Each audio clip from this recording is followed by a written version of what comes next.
For more than 2 decades, we've been educating our listeners about financial topics that are most important to you. Do you have enough money to retire? How will you keep from running out of money? What's your plan for managing market risk? What about taxes, inflation, and healthcare? Each week, we talk with an advisor at Lucia Capital Group about these issues and more. This is Managing Your Financial Future. Managing your financial future. Hey, here's a question for you folks. What is the one thing your financial plan can't live without? Huh? Well, one thing I would say right off the bat would be Professor Rick Plum. Is that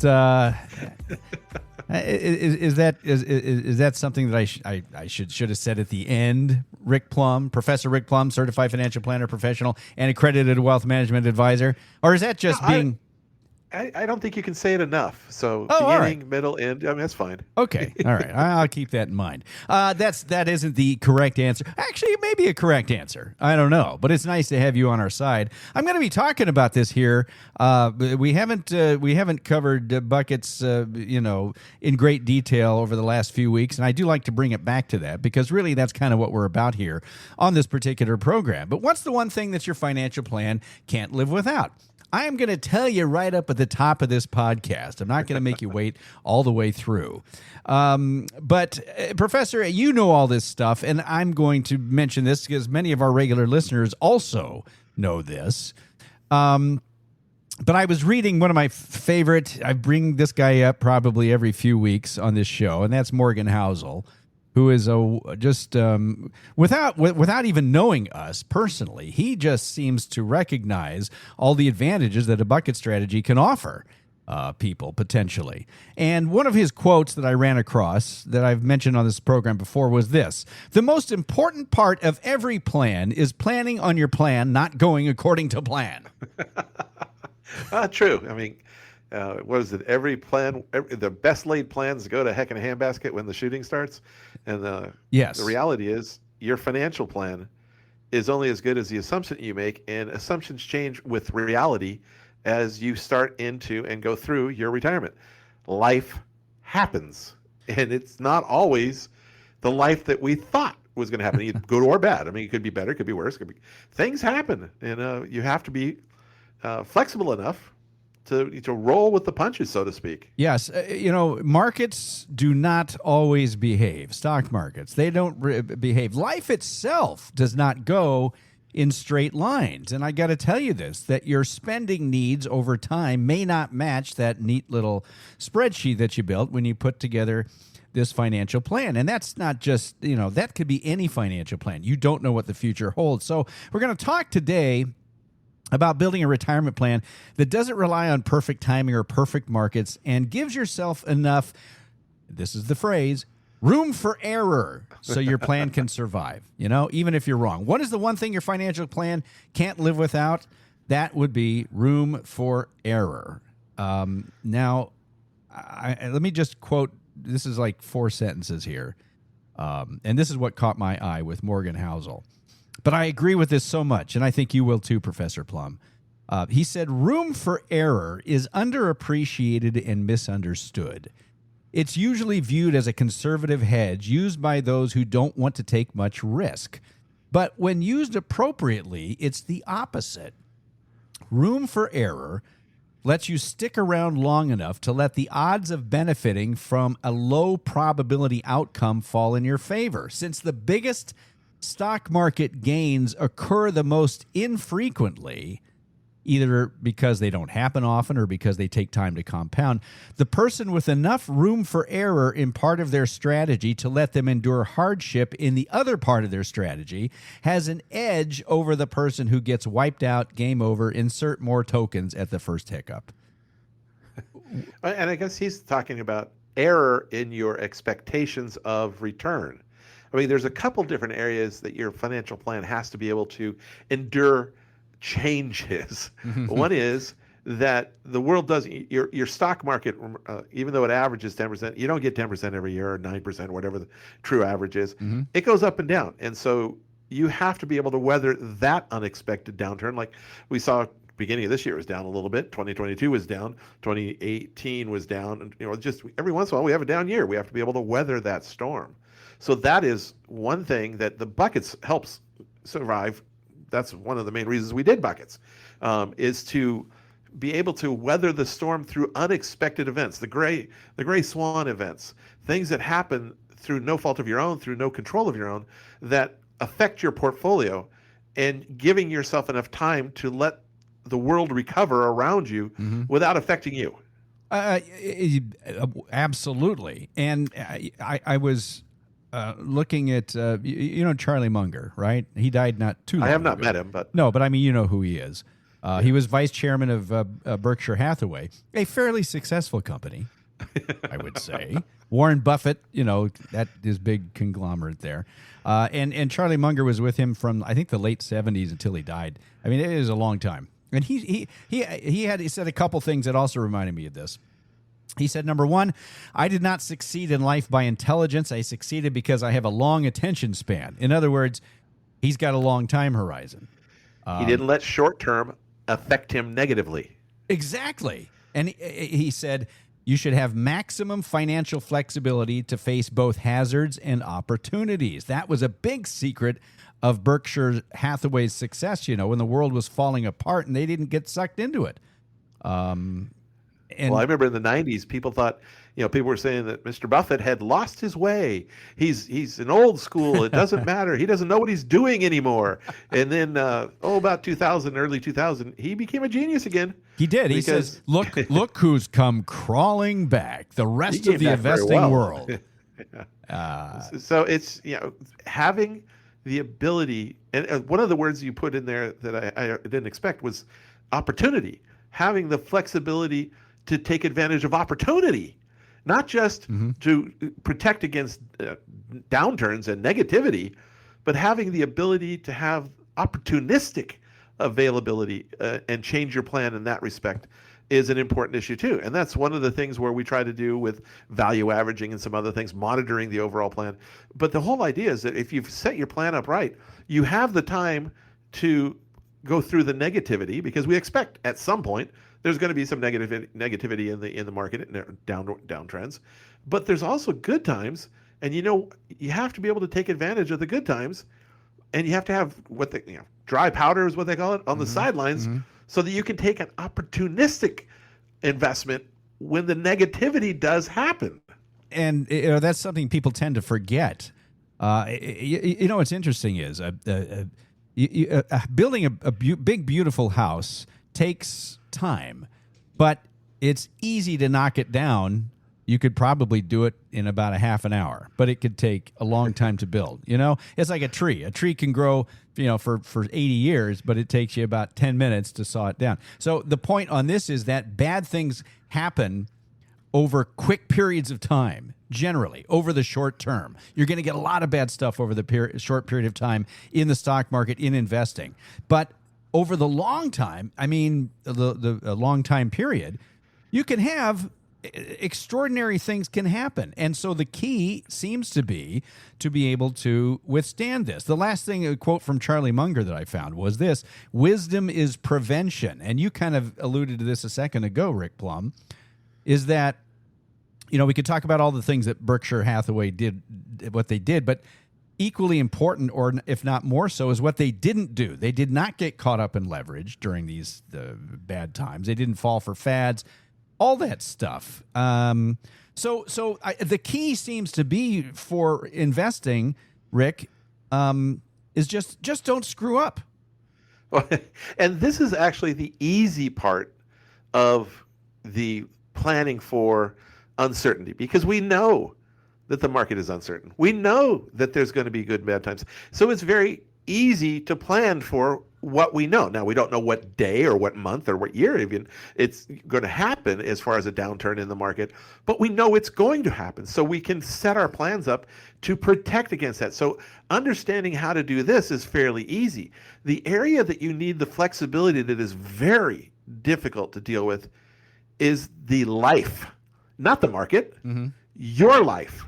What happens in your life that will affect your spending, your needs, what's going on? And those are areas that in some cases you cannot predict and you cannot have enough flexibility for, or you just can't be prepared for, because unfortunately, sometimes life throws you, things that you can only have so much flexibility in the world, and sometimes you don't have enough money to deal with it. Unfortunately, it happens. Life happens. But having as much flexibility to take advantage of, at least not take advantage, but to protect against at least certain changes. That's like, I don't know if I've told you, but I've talked to a lot of the younger advisors, and when training, what we're doing, and all that, is how you set up a retirement plan for somebody who's getting ready to retire is different than how you set up, in some respects, different than somebody who is already retired and been retired for a while. The person that's been retired for a while, they've got a pretty good understanding of what they're spending. They know what's going on. They know what they're doing. They've been there, done that. They're kind of on autopilot going forward. But when you're just getting ready to retire, you have an idea of what you think your retirement's going to be, but you haven't been there yet. You haven't done it, so you really don't know what your retirement's going to look like. So when you're setting up the plan for that new retiree, you have to be more flexible. You have to have more ability to shake and groove and move, so that when they get into retirement, they say, you know what, that $4,000 a month I wanted, I really need $5,000. So let's find a way and basically pad it in a way that makes it easier to switch in those areas. On the other side, that person that's been retired for 10, 15 years, they know what they're spending. You don't have to, err so much on the conservative side for that person, because they know exactly what's going on. Barring any, like a long-term care disaster, which maybe they've taken care of through long-term care insurance, they're pretty set in what's going on. So how you set it up and how tightly you run the math, so to speak, there's a science to creating a portfolio. That's the math. How much money do I need to be able to do this? And there's an art. How much do I, fudge? And how much do I shade? How much do I put extra just in case that you change your mind about it? It's really easy to find that you don't need as much money, and then you can always save that money and invest it going down, versus somebody who sets it up, okay, I need $4,000 a month, and I set it up specifically to give me $4,000 a month, not a penny more. And all of a sudden they realize, I need more. and unfortunately, by the time they realize they need more, the market's down and they can't draw from any other areas to pad. So they have to it creates a little stress in their lives until we go through and make the changes. But having that flexibility, especially as you go into retirement, I think is a very important area, because you need to learn how to be retired and what retirement means to you. Well, you say flexibility. Thinking about it ahead of time isn't the same. Yeah, you say flexibility, and that's exactly what room for error is when we talk about this. Even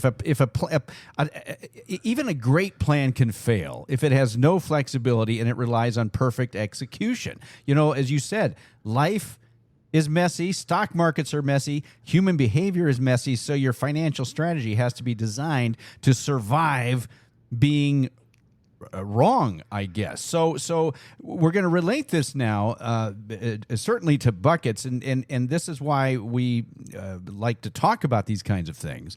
But what this means in practice is, first of all, I think you need to have cash reserves, even if you think you don't need them in your plan. And you need to plan for outcomes that are unlikely but not impossible. If you have a 95% chance that your plan's going to work, I think you still need to plan for that other 5% just in case. Because over a long enough time horizon, unlikely events are practically inevitable, I would think. So well, and if it doesn't happen, it doesn't happen. Fine. But how you plan for it is going to be different for each individual too, because some people look at a 95% chance as, well, I'm going to round that up to 100%. I'm good to go. And other people look at it like 95%. That's almost doomed to failure from the start. So it's a matter of perception of what we're looking at and how we're going to deal with it. Well, it doesn't have to be, it doesn't have to be perfect. But if we come back to the room for error thing, talk for just a moment, Professor Plum, about how we deal with how we create room for error in the bucket strategy. Where does this lie in the strategy? Well, it comes in how much you afford in bucket 1, 2, and 3. The room for error. And it comes into the fact of we're looking at doing value averaging. So there's multiple ways to deal with it. One of them is maybe overfunding and being a little conservative. I know you maybe you don't like it, but being a little conservative, especially when we start into retirement, being a little conservative, have a little bit more in bucket number 1 that you think you might need. But as we go through, continually monitoring and continually looking for opportunities to stretch our buckets. Bucket number one is designed for a spend down of assets over a 6-7 year period of time. So with easy math, let's say I needed $40,000 a year for 7 years. That's ignoring rates of return. That's $280,000 in bucket number one. But that $280,000 is not creating $40,000 of earnings. We're spending principal and interest $40,000 a year, and so we're drawing it down over the next 7 years. We're doing that just in case the rest of the portfolio has a bad early sequence of returns. We have time to outlive that bad sequence. Now, what happens though is as we get closer to the end of that 7 year period of time, we're looking to refill. So we're always monitoring buckets 2 and bucket number 3 to see if the bad times have not occurred, is there an opportunity to take advantage of the good times? We expect X% of return in bucket 3, bucket 2, and in many cases we will exceed that projected expectation, because in many cases we are trying to be conservative on our expectations anyway. Because if I can get the buckets plan to work for you with relatively conservative assumptions, then it has a much higher likelihood of happening and working. But let's say we assume it's going to do, I'm going to make easy numbers, 10%, and we have $300,000 in bucket number 2. And so after 3 years, we expect it to have gone up 30,000 plus a year. So we expected 300 to be roughly 400 and change, early or low change 3 years from now. What if it's $500,000? Because the market has actually not crashed and the market has done very well. A lot of people, and the numbers of money, the amount of money going into the market versus coming out of the market, bear this out. A lot of people look at that. The market's on fire. Put more money into the market. Our attitude is for the retiree, no. Let's pull the excess amount off the top. We thought we were going to be at $410,000. We're at $500,000. We're $90,000 above expectation. Let's take some or all of that extra $90,000 and refill bucket number 1, or something. Take it off the table is what you're saying, which goes take against, a little cream off the top there, buddy. But it goes against everybody's nature, which is, we're on fire. Why would I? But if you look at everybody's nature, the amount of money that flows into the market when the market's at all-time highs is very high. It's like record amounts of money flowing into the market at all-time highs. And then after the market pulls back 10, 15, 20%, which we've seen a couple times in the last 5-6 years, the amount of money that is flowing out of the market becomes very high, which is, by definition, that's buy high, sell low. That is not a good way to manage an investment portfolio. So the room for error, to relate it to the topic of this episode, in a bucket strategy is the bucket 1. Would you agree? Bucket 1 is it? Yes. And even if you're not retired, having bucket number 1 is more like an emergency fund. It is your emergency fund, and your emergency fund can be a lot of different things. When I was younger, and an emergency fund to me was an empty credit card. I didn't have enough money to have $100,000 sitting in a bank account, for goodness sake. No, that didn't happen. But if I had the ability that if the washer and dryer went out or the car broke down, as long as I had an empty credit card, I could get through the emergency and then work on paying it back, and then ultimately work on building up some cash reserves, not 100,000, but so that if I had something go out, I didn't have to hit the credit card. But for a long while when I was younger, that paid off credit card was my emergency fund. Now, as I've gotten older, cash in the bank is a great way to sleep at night. Well, it feels really good. It gives you options, and options are what give you that extra room that you need. Gives you that option of the dry powder. If the market does crash 30%, I know what I'm doing with some of that money that I have in cash. I'm buying in. Well, you want to avoid at all costs having to sell when the market's down. You never down. want to sell because you need the cash and the market happens to be down. You want to base your buy and sell decisions not on market movement, as of recent market movement, but on your ability to say that this is going to be a good long term, because stock market is not short term. I want to buy this or I want to sell this because it's a good investment for the long term, or it's not working out, or it's done its job and I want to get out of it before it comes down. Those are rational decision-making buy-sell decisions. Selling because the market's down, or selling when the market's down because I have a known bill that I have to pay. I mean, I knew my kid's education was coming up, and I know I need $40,000, and I left it in the stock market, and it was $40,000 at the beginning of the year, and for some reason, what you chose isn't doing well, and it's only 35. That just made your kid's education even that more expensive. And it's already expensive enough.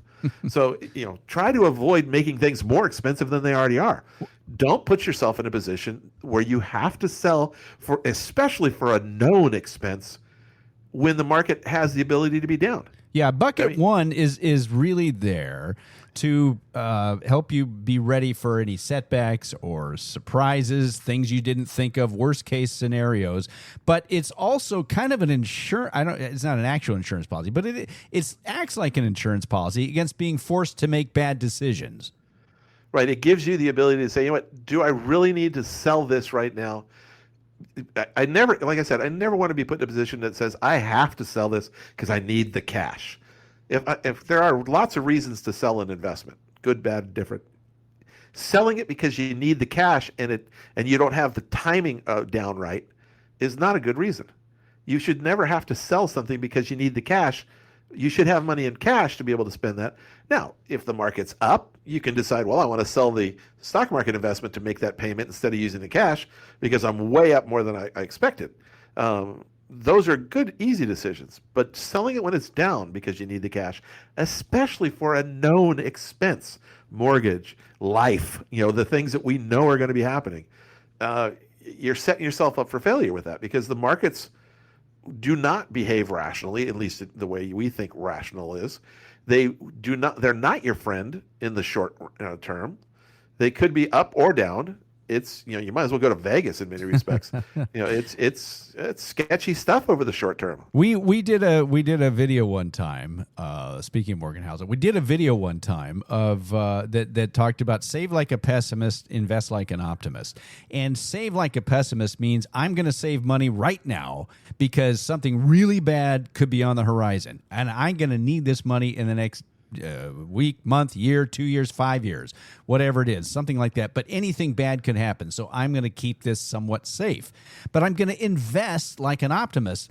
And investing is a long-term proposition. And you say, I am optimistic over 10, 15 years that things are going to be good and good things will happen enough that I can have some pretty decent returns over that time. But I'm going to be pessimistic about the short term. I'm going to be optimistic about the long term. And I really think that a bucket strategy is set up this way. This whole idea. Well, that's the driving force behind it. Exactly. Because, hey, anything can happen tomorrow. Anything can happen next year.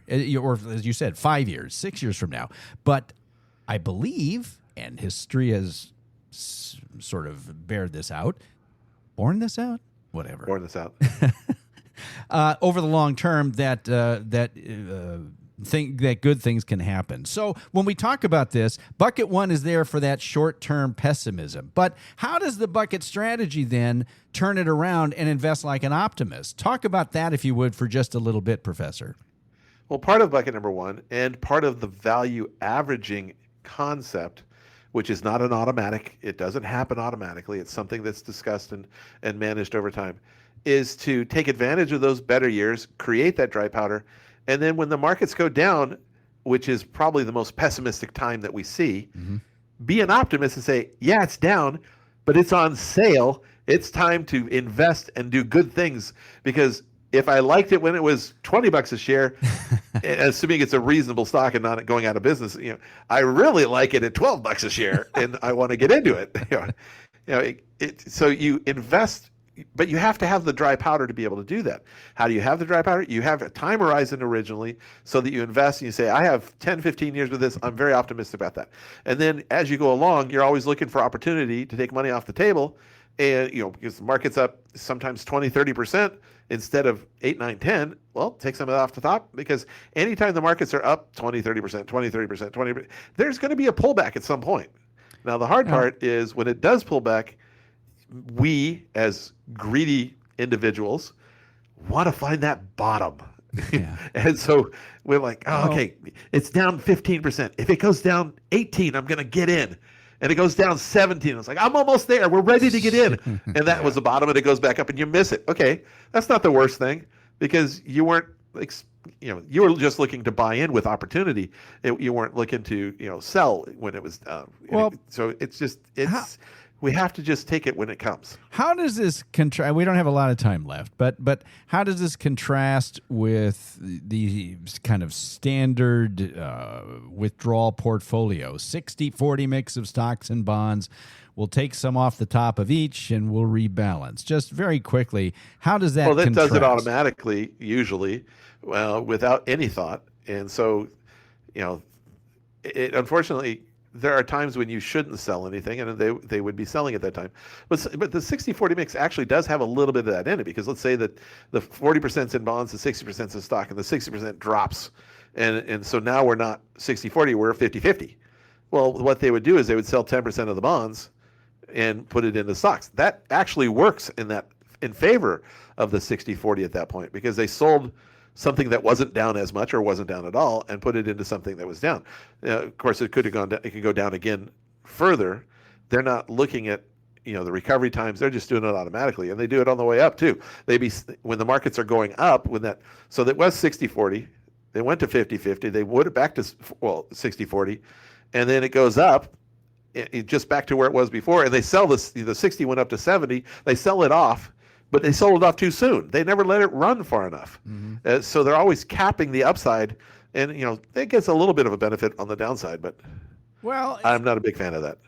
No, and it can create problems, especially what if stocks and bonds are both down, as we saw. And the problem isn't necessarily the 60-40. The problem is when you're taking a systematic withdrawal from that portfolio and it's down. Well, and that's what you're I was talking about. To create cash flow. So there's two different sides of this. One is just a 60-40 that's left alone. And then there's one that's a 60-40, which is a traditional retirement plan that says just take a 60-40 and take your systematic withdrawal and you'll be fine. But it isn't always fine, because if the market's down, you're selling when the market's down, and that money can never recover. And sequence of returns hurts tremendously if you have a negative sequence. And so you could make arguments that it doesn't do too bad on the downside as long as you're not taking money out of it, because it is kind of doing a little value averaging internally. But yeah, if both sides are down and you need to take money out, or even if only one side's down and you need to take money out, you're still selling when it's down. And that is not a good thing. It's not a good thing. And you have, in that instance, really no room for error, which, if you might recall, was kind of the theme of this whole thing. So I guess to sum this up, no room for error, but you're creating errors. By definition, you're going to have an error. So if you don't have any room for errors, but your plan is accepting errors, you're stupid. All right, I'll leave that in. I'll accept that. I object, but I'll. No, it really is. I mean, you've seen this. You've seen plans fail because they did not have this room for error. And just because, as you said, life happens, you don't know what's going to happen, and bad things may or may not happen, but be prepared for that. If you want to know more about this and how the bucket strategy works, and I like to say the bucket strategy, because there are some out there that only do a 2-year, 3-year bucket one, and then they put the rest in the market, and that's not a true bucket strategy. Anybody who knows how to work a bucket strategy will tell you, especially Professor Rick Plum and the folks at Lucia Capital Group. If you'd like to talk more about this stuff and you want to learn more about a bucket strategy and how room for error can actually work so much better in your favor, potentially, go to luciacap.com, LUCIACAP.com. You can find not just information, videos and blog posts and all that kind of stuff, articles, but we also have our our bucket strategy guide available to you. So if you go to the website there and in the search bar up in the upper right, just type in bucket strategy. The first thing that'll come up should be the bucket strategy guide. You can download it as a PDF. I believe we updated it in the last couple of months, because we wrote this, a year ago, 2 years ago? Something like at least.